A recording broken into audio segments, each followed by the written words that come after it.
Radio lime news update. നമസ്കാരം, lime news അപ്ഡേറ്റ്സിലേക്ക് സ്വാഗതം. വാർത്തകളുമായി ഞാൻ നിപിൻ. ചൈനയുടെ ഉടമസ്ഥതയിലുള്ള ബ്രിട്ടീഷ് സ്റ്റീൽ ഇന്ത്യ കമ്പനി ഏറ്റെടുത്തതിനു പുറമെ ചൈനയുമായുള്ള വ്യാപാര നയതന്ത്ര ബന്ധത്തെക്കുറിച്ച് ഒട്ടേറെ ചോദ്യങ്ങൾ ഉയർന്നു വന്നിരുന്നു. അടച്ചുപൂട്ടലിന്റെ വക്കിലെത്തിയ ബ്രിട്ടീഷ് സ്റ്റീൽ ഇന്ത്യ കമ്പനി പാർലമെന്റിന്റെ അടിയന്തര യോഗം ചേർന്ന് നിയമം പാസാക്കിയാണ് സർക്കാർ ഏറ്റെടുത്തത്. യുകെയുടെ അടിസ്ഥാന വികസനത്തിൽ ചൈനയിൽ നിന്നുള്ള കമ്പനികളെ പങ്കെടുപ്പിക്കുന്നതിനെ ചൊല്ലി ഒട്ടേറെ വിമർശനവും ഉയർന്നു വന്നിരുന്നു. എന്നാൽ ചൈനയുമായുള്ള ഉഭയകക്ഷി ബന്ധത്തെ പൂർണ്ണമായും തള്ളിക്കളയുവാൻ യുകെ തയ്യാറല്ലെന്ന വാർത്തകളാണ് ഏറ്റവും പുതുതായി പുറത്തു വന്നിരിക്കുന്നത്. ചൈനയുമായുള്ള സാമ്പത്തിക വ്യാപാര ബന്ധം പുനരുജ്ജീവിപ്പിക്കുവാൻ ട്രേഡ് സെക്രട്ടറി ജോനാഥൻ റെയ്നോൾഡ്സ് ബീജിംഗിലേക്ക് ചർച്ചകൾക്കായി പോകുമെന്ന വാർത്തകളാണ് ഏറ്റവും പുതുതായി പുറത്തുവരുന്നത്. ഉഭയകക്ഷി വ്യാപാരവും നിക്ഷേപവും വർദ്ധിപ്പിക്കുന്നതിനായി ഉയർന്ന തലത്തിലുള്ള ചർച്ചകൾക്കായി റെയ്നോൾഡ് ഈ വർഷം അവസാനം ചൈനയിലേക്ക് പോകും. 2018 മുതലാണ് യുകെയും ചൈനയും തമ്മിലുള്ള ബന്ധം വഷളാകുവാൻ തുടങ്ങിയത്. ഹോങ്കോങ്ങിൽ ജനങ്ങളുടെ പൗരസ്വാതന്ത്ര്യത്തിന്മേൽ ചൈന ഏർപ്പെടുത്തിയ നിയന്ത്രണങ്ങളും തുടർന്നുള്ള പ്രക്ഷോഭങ്ങളുമായിരുന്നു ഇതിന് പ്രധാന കാരണം. ബന്ധം മെച്ചപ്പെടുത്തുന്നതിന്റെ ഭാഗമായി ചാൻസലർ റേച്ചൽ റീവ്സ് ഈ വർഷം ജനുവരിയിൽ ചൈന സന്ദർശിച്ചിരുന്നു. യുകെയിൽ തൊഴിൽ നഷ്ടപ്പെടുന്നവരുടെ എണ്ണത്തിൽ വൻ കുതിച്ചുകയറ്റം ഉണ്ടായതായിട്ടുള്ള കണക്കുകൾ പുറത്തുവന്നു. യുകെയിൽ ശമ്പളം ലഭിക്കുന്ന തൊഴിലാളികളുടെ എണ്ണത്തിൽ ഏകദേശം 78,000 പേരുടെ കുറവ് രേഖപ്പെടുത്തിയതായിട്ടാണ് ഏറ്റവും പുതിയ വിവരങ്ങൾ സൂചിപ്പിക്കുന്നത്.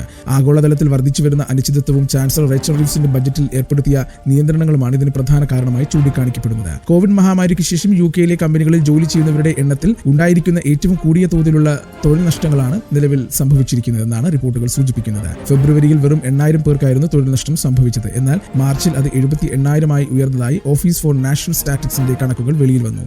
കമ്പനി ശമ്പള പട്ടികയിൽ കുറവുണ്ടായിട്ടും ഫെബ്രുവരി വരെയുള്ള 3 മാസങ്ങളിലെയും ഔദ്യോഗിക തൊഴിലില്ലായ്മ നിരക്ക് 4.4% തുടരുന്നതായിട്ടാണ് ONS കണക്കുകൾ സൂചിപ്പിക്കുന്നത്.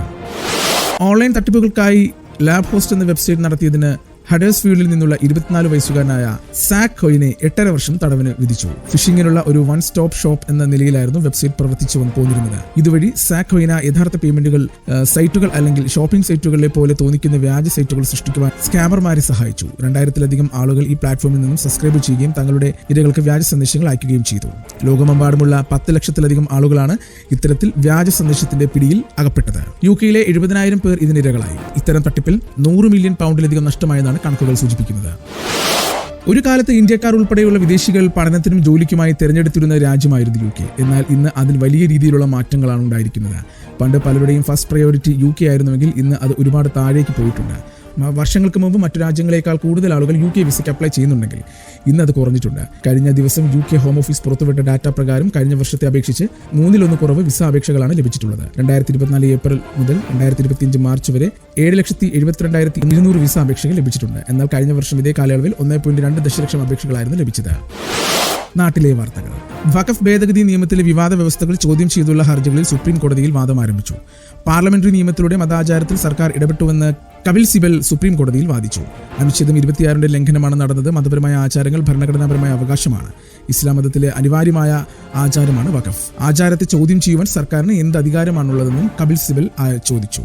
കേസ് ഹൈക്കോടതിയിലേക്ക് തിരികെ വിടണമോ എന്ന് ചീഫ് ജസ്റ്റിസ് ചോദിച്ചു. ആർട്ടിക്കിൾ 26 മതാചാരവുമായി കൂട്ടിക്കുഴയ്ക്കരുത്. ആർട്ടിക്കിൾ 26 മതേതരമാണ്, എല്ലാ സമുദായങ്ങൾക്കും ബാധകമാണ്. പുരാതന സ്മാരകങ്ങളാകും മുമ്പ് വഖഫായിരുന്നത്. അതങ്ങനെ തന്നെ തുടരുമെന്നും ചീഫ് ജസ്റ്റിസ് പറഞ്ഞു. ബംഗളൂരു നഗരത്തിലെ വിവിധ ഇടങ്ങളിലായി നടന്ന 3 റെയ്ഡുകളിലായി 6.77 കോടി രൂപയുടെ ലഹരിമരുന്ന് പിടിച്ചെടുത്തിരിക്കുകയാണ്. ഇപ്പോൾ സംഭവത്തിൽ 9 മലയാളികളും ഒരു നൈജീരിയൻ പൗരനും അറസ്റ്റിലായിട്ടുണ്ട്. ഇലക്ട്രോണിക് സിറ്റിക്ക് സമീപം ഭൊമസാന്തുറയിലെ ഫ്ളാറ്റിൽ കഴിഞ്ഞ ദിവസം നടത്തിയ റെയ്ഡിൽ 3.5 കിലോഗ്രാം ഹൈഡ്രോപോണിക്സ് കഞ്ചാവുമായി ഒരു മലയാളി സിവിൽ എഞ്ചിനീയർ ജിജോ പ്രസാദിനെയാണ് അറസ്റ്റ് ചെയ്തത്. ഫ്ളാറ്റിൽ നിന്ന് 26 ലക്ഷം രൂപയും മൊബൈൽ ഫോണുകളും പിടിച്ചെടുത്തതായി city police commissioner B Dayananda പറഞ്ഞു. 3.5 കോടി രൂപയുടെ ലഹരിമരുന്ന് ഉൾപ്പെടെ 4.5 കോടി രൂപയുടെ വസ്തുക്കളാണ് ജിജോയിൽ നിന്നും പിടികൂടിയത്.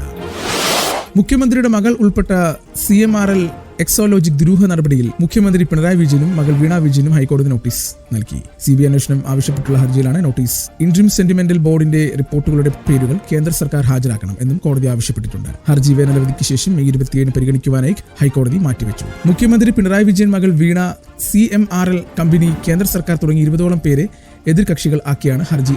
ആദായ വകുപ്പ് റിപ്പോർട്ടിന്റെ അടിസ്ഥാനത്തിൽ മാസപ്പടി കേസിൽ CBI അന്വേഷണം വേണമെന്നാണ് ആവശ്യം. ഇനി കായിക വാർത്ത. ഡൽഹി ക്യാപിറ്റൽസിനെതിരായ മത്സരത്തിൽ മുംബൈ ഇന്ത്യൻസിന് വിജയം സമ്മാനിച്ച നിർണായക നീക്കത്തിന് ഡഗ്ഔട്ടിലിരുന്ന് നിർദ്ദേശം നൽകിയ രോഹിത് ശർമ്മയ്ക്ക് ആരാധകർ കൈയടിക്കുന്നതിനിടെ ആ വിക്കറ്റിന്റെ ക്രെഡിറ്റ് ക്യാപ്റ്റൻ ഹർദിക് പാണ്ഡ്യയ്ക്കാണെന്ന അവകാശവാദവുമായി മുൻ ഇന്ത്യൻ താരവും കമന്റേറ്ററുമായ സഞ്ജയ് മഞ്ജ്രേക്കർ. അതേസമയം ആ വിക്കറ്റ് രോഹിത്തിന്റെ ബുദ്ധിയാണെന്നും അദ്ദേഹത്തിനാണ് കൈയടിക്കേണ്ടതെന്നും മുൻ ഇന്ത്യൻ താരവും പരിശീലകനുമായ സഞ്ജയ് ബംഗാറും അഭിപ്രായപ്പെട്ടു. ടെലിവിഷനിലെ ലൈവ് ചർച്ചയിലാണ് ഇരുവരും വിരുദ്ധ നിലപാട് കൈക്കൊണ്ടത്. ജയസാധ്യതകൾ മാറിമറിഞ്ഞ IPL പോരാട്ടത്തിൽ ഡൽഹി ക്യാപിറ്റൽസിന് സീസണിലെ ആദ്യ തോൽവി സമ്മാനിച്ച് മുംബൈ ഇന്ത്യൻസ് ജയിച്ചു കയറുന്നതിന് പിന്നാലെ മുംബൈയുടെ വിജയത്തിൽ രോഹിത് ശർമ്മയുടെ ഇടപെടൽ തെളിയിക്കുന്ന ദൃശ്യങ്ങൾ സമൂഹമാധ്യമങ്ങളിൽ വൈറലായിരുന്നു. മുംബൈ ഇന്ത്യൻസ് നായകൻ ഹർദിക് പാണ്ഡ്യയാണെങ്കിലും ഡഗ്ഔട്ടിലിരുന്ന് രോഹിത് നൽകിയ നിർണായക നിർദ്ദേശം ടീമിന്റെ വിജയത്തിലേക്ക് വഴി തുറക്കുകയായിരുന്നു. സമൂഹമാധ്യമങ്ങളിലും പ്രധാന ചർച്ചയായി. ഇതിനിടെയാണ് ലൈവ് ചർച്ചയ്ക്കിടെ മുൻ താരങ്ങളും ഇത്തരത്തിൽ അഭിപ്രായം പങ്കുവച്ചത്. ഇന്നത്തെ പൗണ്ട് വിനിമയ നിരക്ക് 113.70 രൂപ. ഇതോടുകൂടി വാർത്തകൾ കഴിഞ്ഞ് കൂടുതൽ വാർത്തകൾ അടുത്ത ബുള്ളറ്റിൻ. കൂടുതൽ വാർത്തകൾക്കും വിശേഷങ്ങൾക്കുമായി റേഡിയോ ലൈം ആപ്പ് ഡൗൺലോഡ് ചെയ്യൂ. പ്ലേ സ്റ്റോറിൽ നിന്നും ആപ്പ് സ്റ്റോറിൽ നിന്നും. Radio Lime.